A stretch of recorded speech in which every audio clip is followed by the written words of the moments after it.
Hello, good evening, good afternoon, good morning, wherever in the world you are. Tonight, I would like to talk about President Emerson Mnangagwa, the President of the Republic of Zimbabwe. This is the man you see in the picture there. Now, he was recorded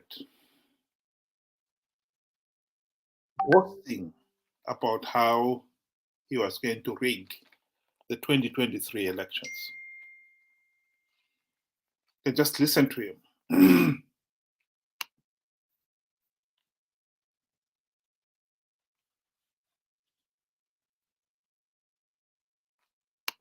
Saka ndichikumbira kuti kubva the 12 wards dziri kwaChirumanzu, 12 wards dziri kwaChirumanzu, anzi Sabuk Mberi, chairman wedistrict mushure navanhu, kansila aripo kwakunovhota. Hatidi tichiziva kuti polling station imwe neimwe ina ma-results ayo. Toziva kuti ko polling station ino vabvepi, vapinda nepapi, chisingazikamwi kufamba kwacho rufu. Rufu hakuna zhira, asi ane vhota ane zhira. That's him explaining how Zanu PF is going to frog march the people in the rural areas,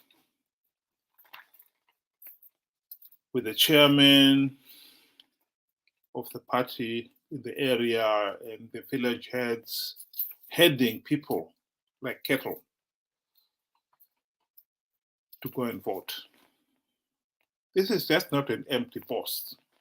This has happened. This is happening in Zimbabwe. The level of political intimidation is just unbelievable. It's unbelievable. One of the reasons for going to the War of Liberation was one man, one vote. It is unbelievable how Zanu PF hijacked the revolution for its own purpose.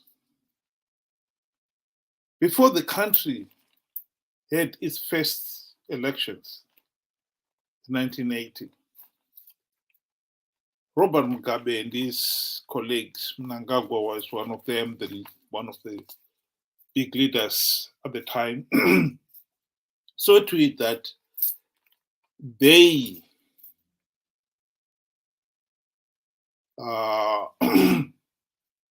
won the elections by making sure that if people did not vote for them, the war would continue. They made it abundantly clear, if Zanu PF does not win the elections, the Bush war would continue. Of course, people had no choice but to vote to end the war. So there we are, one man, one vote, out of the window. The initial argument at the time was that Zanu PF did not trust the Smith regime and the British, to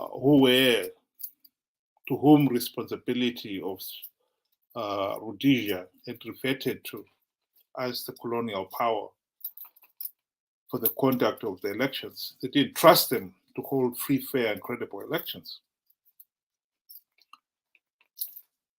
Maybe that was completely justified. But one cannot explain why, after having won the elections, Zanu PF has failed to hold free, fair, and credible elections ever since. If anything at all, as soon as Zanu PF got into power, they sought to consolidate their hold on power by launching the darkest period in Zimbabwe's history, the Kukura-Hunde, 1983 to 1987, where as many as 20,000 innocent civilians were killed in the war against the dissidents, but in reality, it was just Zanu PF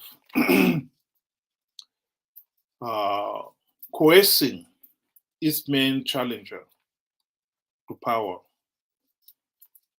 the late Joshua Nkomo and his Sapu, to dissolve themselves and sign the Unity Accords, which paved the way for the imposition of the de facto one-party state.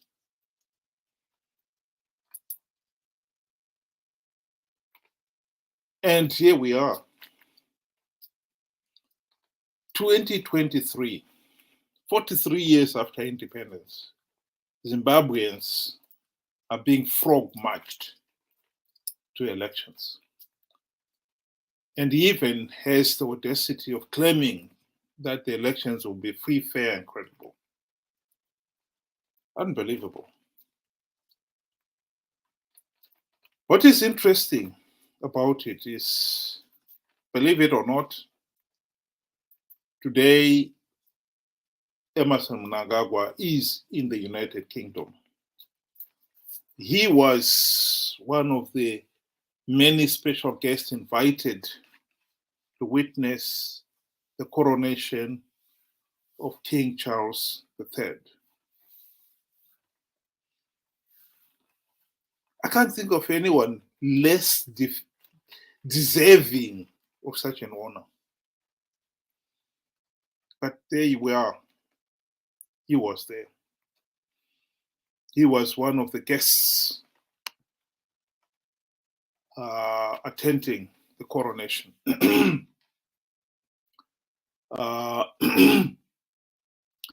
And one of the things about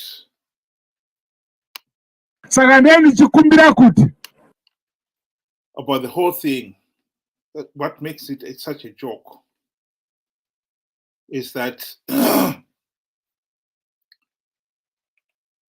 he genuinely believes he was a worthy guest of honor. If we were to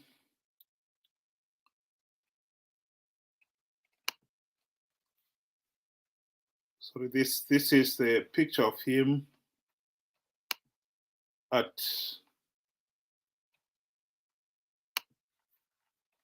the coronation.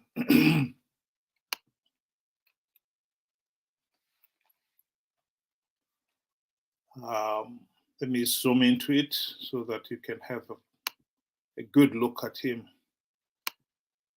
There he was there in the corner.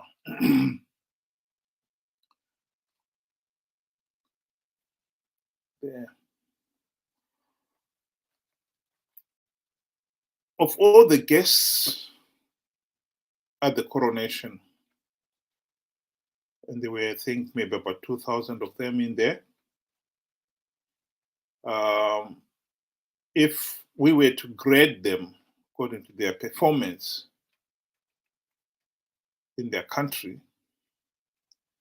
I think it would not be surprising that our president, Mnangagwa, would probably be one of those to come up with the least performance grade for a head of state.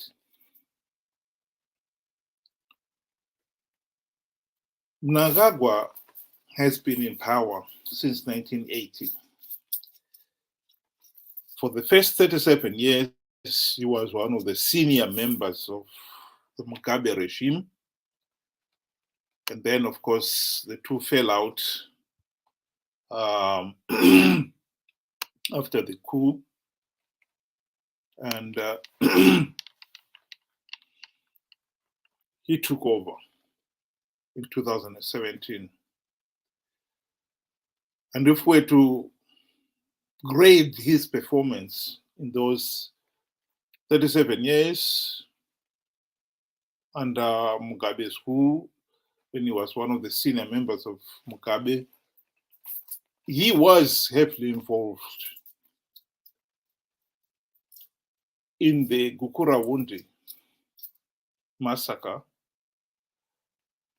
the looting and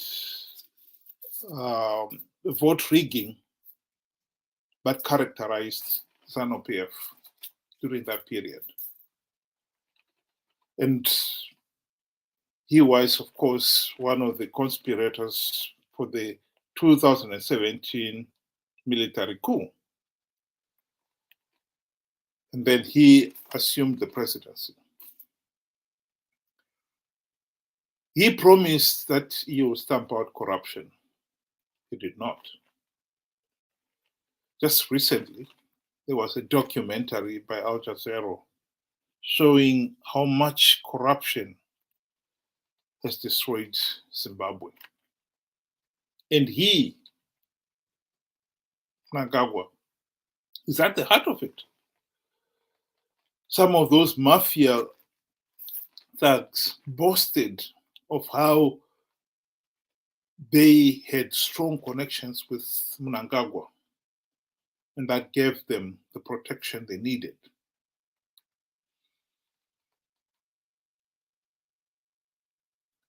And we just listened at the beginning of this discussion, Mnangagwa boasting of how he's going to rig the 2023 elections. Zanu PF has remained in power these 43 years by blatantly denying the people of Zimbabwe their democratic right to a meaningful say in the governance of the country. And to come back to the coronation, if we're to grade all these, most of them will be heads of state or government, according to their performance. It will not surprise me at all if Mnangagwa was to come out with the least performance record. Of course, it will explain why Zimbabwe is in the sorry state we are in. But it also will emphasize the very problem we have in Zimbabwe. How did we come to be ruled by such a buffoon? And more significantly, how are we going to get rid of this buffoon? This is an issue that should preoccupy the minds of every thinking Zimbabwean out there. The country is in a serious economic and political mess. Unemployment has soared to 90% plus. Most of the youths, some of them have not had any formal employment in the last 15, 20 years. And they have absolutely nothing. Up to 49% of the people in Zimbabwe are living in abject poverty. And yet Zimbabwe is one of the wealthiest countries in the world. The Al Jazeera documentary I was referring to showed that the country is losing 1.6 billion US dollars per year to gold smugglers alone. We haven't taken into account the diamond, lithium, ivory, and other stuff that is being smuggled out and looted. In a recent article, somebody revealed that Grace Mugabe, the wife of the late dictator, Robert Mugabe, she assaulted up to $5 billion out of the country. Zimbabwe's economy would not be in the mess it is in if some of that wealth, if all that wealth, in fact, was invested in building infrastructure for the good of the country. Zimbabwe has suffered from the chronic power shortage because it doesn't have generating capacity. And yet the country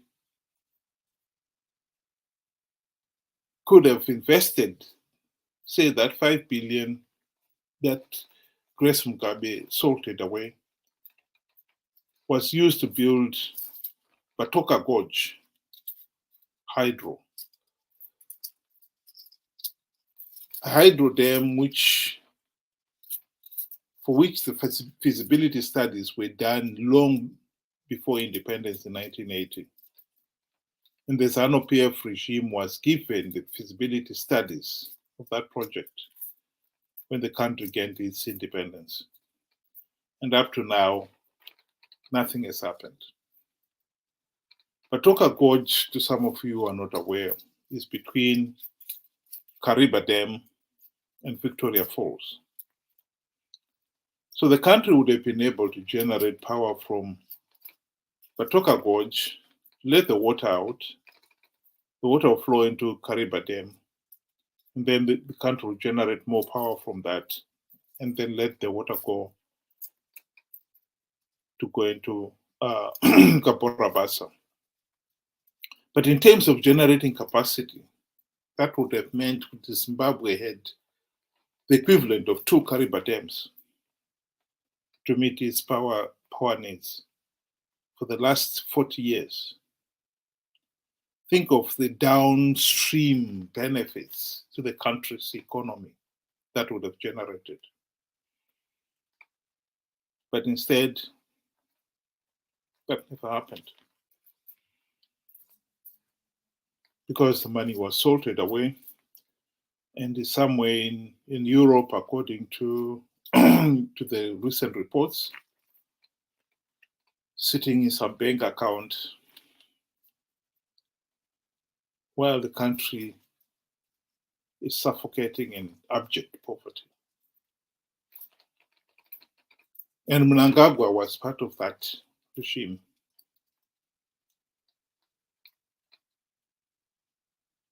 What has the country done to deserve such a buffoon for a president?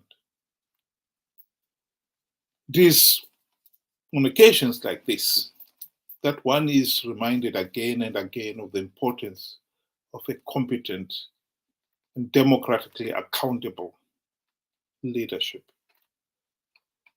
Zimbabwe, we have got to address this problem as a matter of urgency.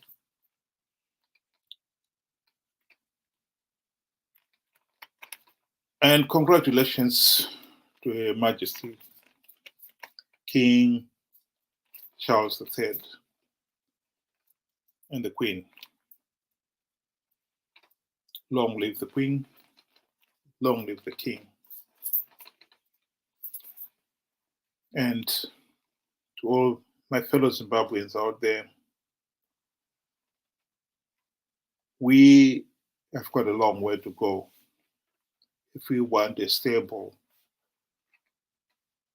and prosperous nation. What we have in Zimbabwe today is a nightmare. And unless we work hard, the nightmare is not going to go away. That's the thing about nightmares. We have got to earn our right to good governance. At the present moment, we have not done so, and are therefore paying dearly for it. I'd like to conclude this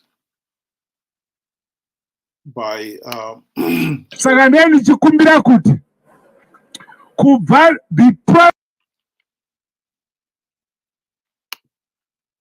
going back to the video that I played at the beginning, in which Mnangagwa is boasting of how he is going to frog march the row of voters to vote for Zanu PF. This is the reality, political reality in Zimbabwe. And this is the problem we have got to address. And it's not going away. We have got to address it, and no one else. ndeni chikumbira kuti kubva the 12 wards dziri kwachirumanzu 12 wards dziri kwachirumanzu anzi Sabuk Mberi chairman wedistrict mushure navanhu kansila aripo kwakunovhota hatidi tichiziva kuti polling station imwe neimwe ina maresults ayo toziva kuti ko polling station ino vabvepi vapinda nepapi chisingazikamwi kufamba kwacho rufu rufu hakuna zhira asi ane vhota ane zhira. That is the nightmare we are facing. This is somebody who doesn't care that people should have a meaningful vote. He is willing to frog march people to go and vote for him. How such a person could be considered a Democrat beggars belief. And I think in this case here, to have had somebody like that in a position of leadership for 43 years is unforgivable. We can stop Mnangagwa getting political legitimacy this year if we make it abundantly clear, one, that this whole election process is flawed. If people are going to be frog marched, how can that election be free, fair, and credible? And number two, we have got to make it clear that the opposition really have no political credibility at all. Because it is the same opposition that had the golden opportunity to implement the democratic reforms which would have stopped the rigging in the first place, and they did nothing, notably during the GNU.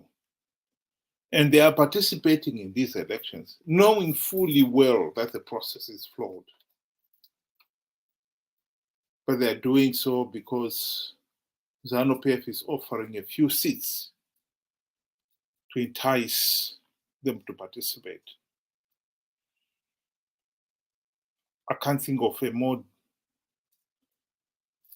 discredited opposition than that.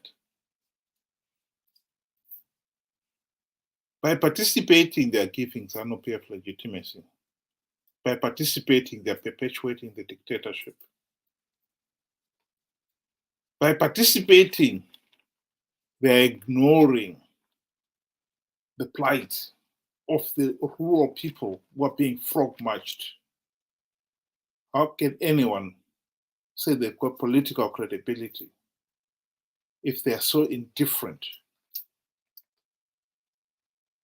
to the plight of those, the most helpless in our electorate? The rural people are the ones who are on the cold face of this tyrannical Zanu PF dictatorship. In the urban centers, Mnangagwa knows he cannot intimidate the urban people. They've got greater independence than they've got in the rural areas. In the rural areas, they've been reduced to nothing more than medieval serfs, beholden to the Zanu PF landlords. I think this is totally unacceptable. This is the reality in Zimbabwe. Mnangagwa may have attended King Charles III's coronation and consider himself equal to many of those people in the room, but he is not equal. He is just a tyrant who have imposed himself on a nation and is holding that nation to ransom. If the people of Zimbabwe had free, fair, and credible elections today, Mnangagwa would not win the elections. If the opposition MDC had implemented the democratic reforms during the GNU of 2008 to 2013, I believe Zanu PF would have been putted out of office in the 2013 elections. We are where we are because of Zanu PF and because of MDC selling out. Our best chance, our best foot forward at the moment is making sure that Mnangagwa does not get political legitimacy this year. That should be our focus, and it is achievable.